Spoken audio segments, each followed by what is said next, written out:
Who doesn't love the idea of money coming into their account without them doing anything? Do you think that's a dream? Do you think that's possible? Think again. Firstly, I'm going to have to dispel a myth. There isn't anything such thing as passive income.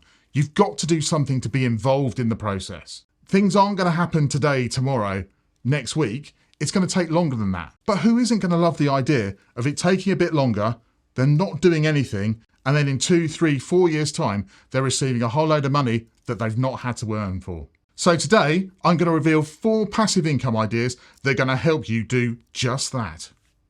So, number 1, rent a room, or if you're really lucky, rent a property. So we all own a house, hopefully, or we even rent a house. But what we could do is we've got an extra room in that house that might just be sat there. It's the box room, the junk room. It's the room where you shove all of your stuff that you don't want to see because you can't be bothered to put it in a cupboard. Why not empty out that room? Why not then, with that room being emptied, rent that out to a student, to somebody else, even if that's on a summer course, to generate that passive income? But if you're lucky enough to have the opportunity to buy a second home, why not take advantage of that?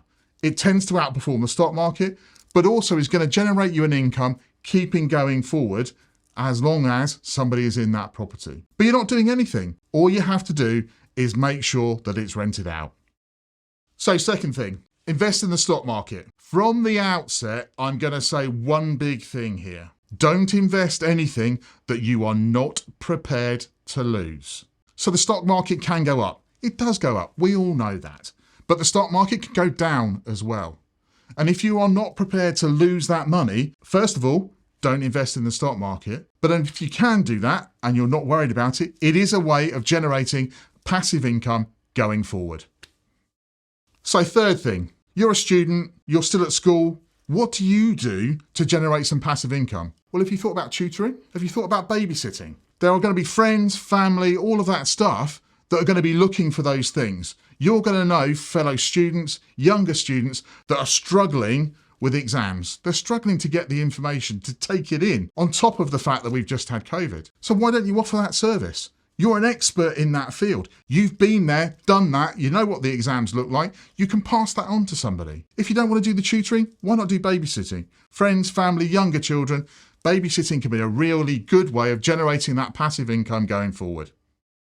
So the fourth one, sell unwanted things. We all generate stuff. We buy stuff thinking, do you know what? That's going to look really good in this room now. And then what happens is you change the decor. You paint it differently.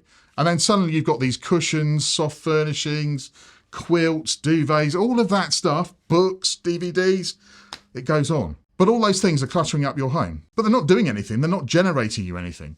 So why don't you use sites like eBay, Gumtree, Vinted to sell those things and generate yourself an income from stuff that you aren't going to use anymore? Because the other alternative is you take it to the tip and just chuck it in the bin. And that ain't great for the environment.